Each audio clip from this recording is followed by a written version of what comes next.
Hello everyone, and welcome back to our next installment of our virtual Art is Wellness videos. My name is Mallory Montgomery, and I am the art therapist for the Henry Ford Cancer Institute. Each week, I will take you on an Art for Wellness journey from the comfort of your own home using supplies you most likely already have. This week, we're going to use watercolor paints. Any watercolor paint palette will do. Watercolor is thought to help us with feelings of control and anxiety because it's a little bit hard to control watercolor paint itself. So using it can make us comfortable with those uncomfortable feelings that some things are just beyond our fingertips. Today we're going to look at a wet on wet technique, and then we will paint and then draw over top of that. Now, if you aren't native to the Great Lakes state, don't worry. You can make any template of anything you like and still apply this technique. I have already gone ahead and traced out a template of the state of Michigan, which we're going to trace. So if you would rather do something like lighthouses or a skyline, this is the skyline of Detroit, you'd still be able to do your drawing with a tracing and a template and then paint over top. At the very end, we've drawn over our tracing with a pen or with a marker.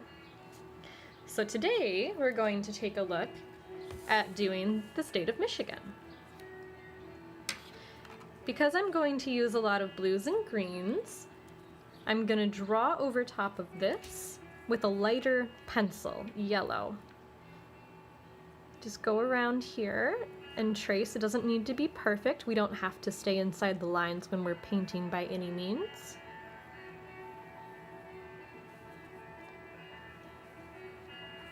I just used scrap paper I had lying around to make my tracing.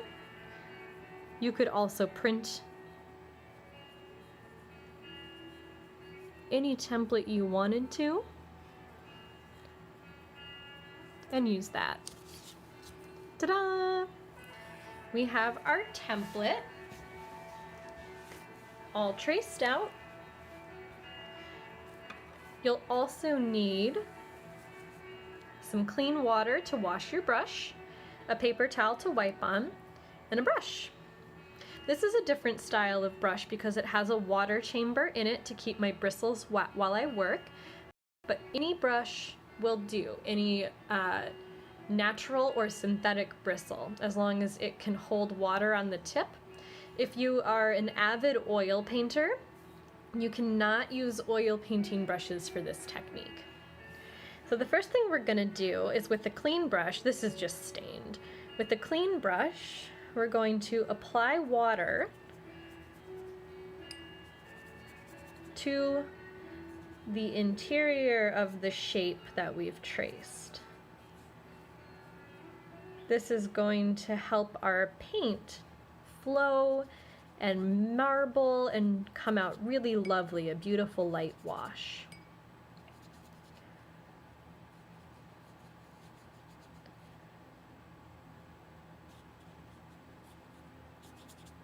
And just going around, filling it in,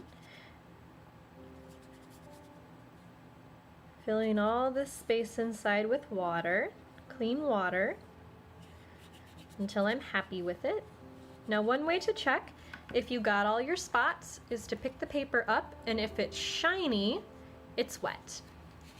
If at any point while you're working on this, let's say you're working up here and this is still wet, and then this starts to dry out a little bit, clean your brush, apply clean water. So, to begin, I missed a spot right there on the edge. To begin, I'm going to go ahead and start selecting some colors. I'm going to really load up my brush, and then I'm going to drop in this color wherever I want to.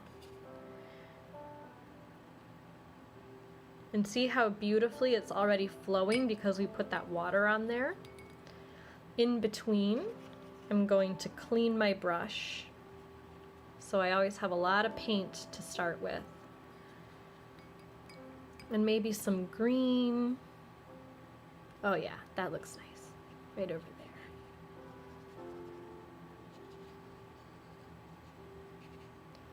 And maybe some darker green.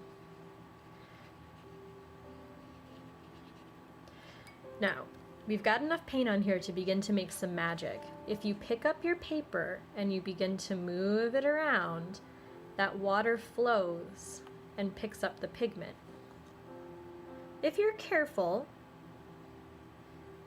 it won't go beyond the wet edge that you've already made. You can see it stopping along that edge and gathering, because it really only wants to travel where the page is already wet.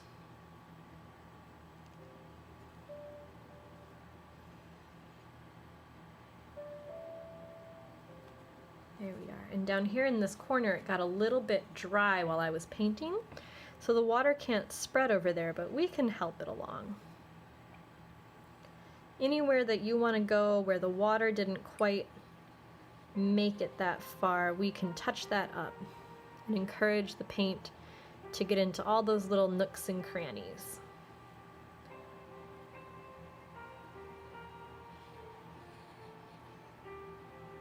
When the watercolor is nice and light like this, it's called a wash. There's not a lot of pigment on the page. In a wash, you can still go back and really add and saturate more pigment in. And this is a great time to do that. It's still wet enough that even with that new addition of that teal on there, we can still swirl it around and blend our colors with very little effort. You'll feel like you're cheating, but I promise you're not. There it goes.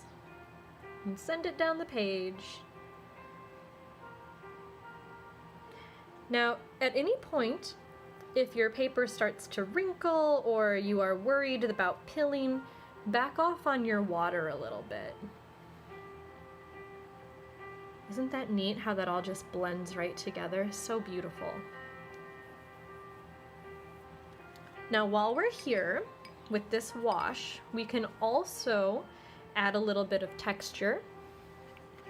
If you'd like to, you can use some spray art technique. So you're gonna firmly stick your finger out there and tap. And it creates a dot effect. If you're gonna switch colors, clean your brush.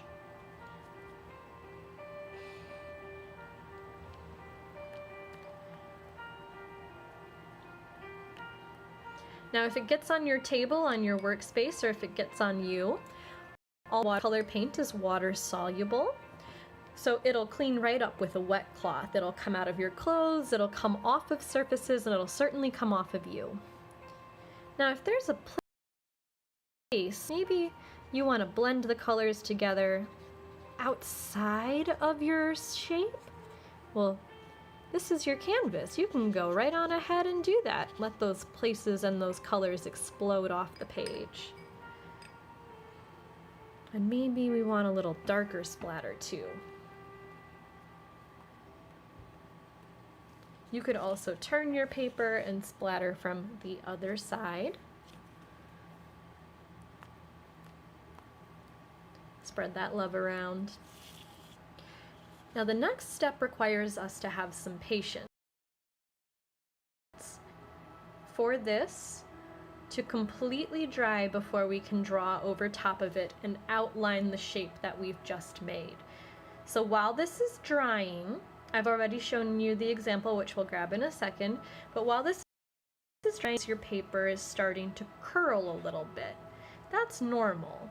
To stop it from curling, you're going to take it and put a paper towel over top of it and then set it under a heavy book while you are waiting for it to dry. So if we remember, when we are all said and done with these pieces, then we trace the outline that we've made with our marker. Any marker will do. You could also trace it with a very heavy colored pencil. But these are so easy to do, and in just 10 minutes, we have made some really beautiful watercolor art together. And when this is all dry, I'll outline it and sign it. But for now, I'm pretty happy just to play around with the swirling watercolor effect. If you try this out, please show us pictures of the art that you've made, and thank you so much for being a part of today's video. If you have thoughts and suggestions for future episodes, please let us know. For more information on cancer support services, visit us at henryford.com/services/cancer/support. I'll see you soon for another art activity, and until then, be well.